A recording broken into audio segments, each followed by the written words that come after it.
אקספנג פיתחו את ה-G6 במטרה להתחרות באחת הקטגוריות הכי קשוחות.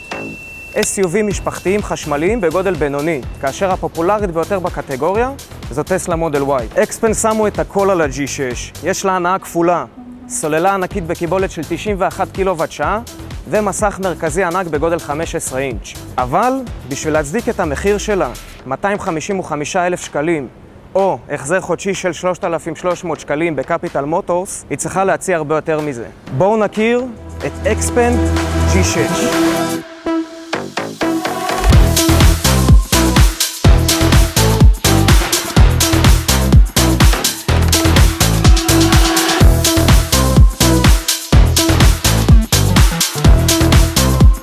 העיצוב של ה-G6 שונה מכל מה שראיתי עד היום.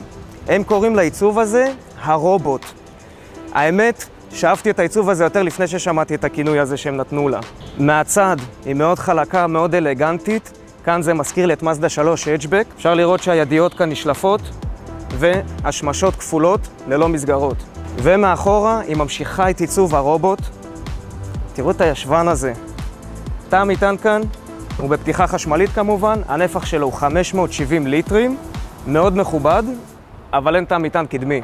ובזכות בסיס גלגלים של 2.9 מטרים, יש כאן המון מרווח רגליים מאחור, הם דאגו לשים כאן פתחי מיזוג, ויש ריקליינינג למושב האחורי. אבל כל זה לא באמת מעניין אותי. בוא, אני באתי בשביל לנהוג.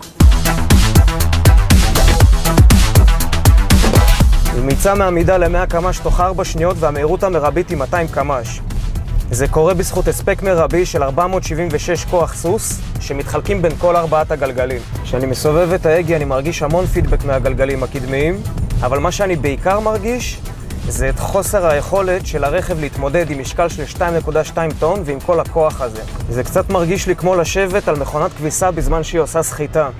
זה חסר שליטה הדבר הזה. אקספנג טוענים שטווח הנסיעה המרבי הוא 550 קילומטרים בין טעינות, אבל זה כמובן בלי מזגן וכשאני נוסע מאוד רגוע. ויש כמובן אופציה לטעון את הסוללה מ-10 עד 80% במידה ומצאתם עמדת טעינה.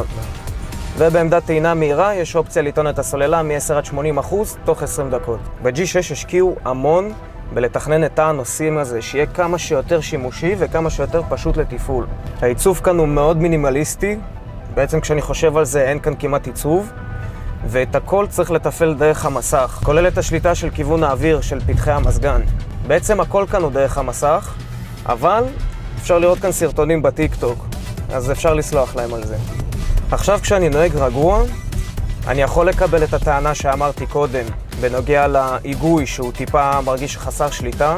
בנהיגה נינוחה, המתלים כאן מאוד רכים, מאוד נוח לנהוג, השיבושים נספגים בצורה מעולה, הרבה יותר טוב מבטסלה מודל Y פרפורמנס, זה אני יכול להבטיח, שהיא מרגישה כמו לרדת עם סקייטבורד במדרגות. אני יכול בהחלט להרגיש רגוע, מנותק ממה שקורה בחוץ, להיות נינוח, ולהפעיל את המערכת השמה שבנויה מ-18 רמקולים. עכשיו, בטח בעלי הטסלות כבר מוכנים עם היד על המקלדת, להגיב לי שזה בכלל לא משנה, מה שחשוב זה הטכנולוגיה. אז תרשו לי לחדש לכם, יש כאן משהו כמו 30 רדארים, מצלמות וחיישנים לסיוע בנהיגה אוטונומית, לבקרת השיוט, וזאת באמת אחת מהמערכות הכי טובות שנתקלתי בהן. יש לה גם מערכת נהיגה סמי-אוטונומית בכביש מהיר כמו בטסלה, אבל כמובן בארץ זה לא עובד.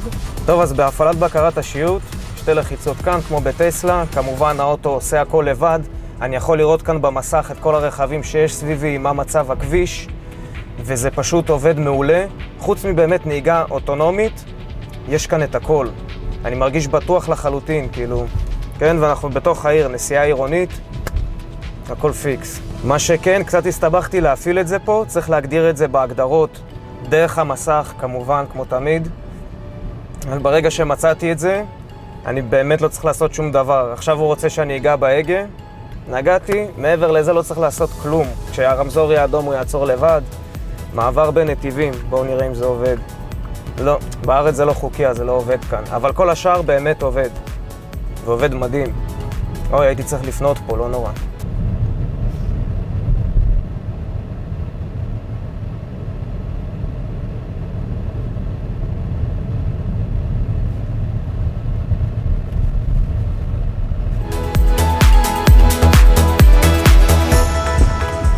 טוב, אז אחרי שנהגתי עליה כל היום, חישבתי פחות או יותר את טווח הנסיעה האמיתי שלה. זה יצא לי משהו כמו 420-430 קילומטרים בין טעינות. למי שיש ספק, זה טיפה יותר ממה שמציע הטסלה מודל Y פרפורמנס. אם הייתי צריך לבחור בין שני הדגמים, קשה לי להגיד שהייתי בוחר ב-G6, בגלל התגובות שעברו עכשיו מבעלי טסלות, אבל כנראה שבכל זאת הייתי בוחר בה. לדעתי היא מעוצבת יותר יפה, היא חדשה יותר, הטסלה מודל Y איתן עוד מ-2019, והיא זולה יותר, שזה הכי חשוב. אקספנג G6 זמינה אצלנו במלאי, ואתם יכולים לקנות אותה במימון מלא, ללא תשלום מקדמה, ובטריידין על הרכב הישן שלכם. את כל הפרטים על הרכב ועל הרכישה שלו אתם יכולים למצוא באתר קפיטל מוטורס. פשוט תיכנסו לקישור שבתיאור הסרטון. אל תשכחו להירשם לערוץ היוטיוב שלנו, ככה לא תפספסו אף מבחן דרכים של קפיטל מוטורס. אני נתי, ותודה שצפיתם בקפיטל מוטורס, סוכנות הרכב המובילה בישראל.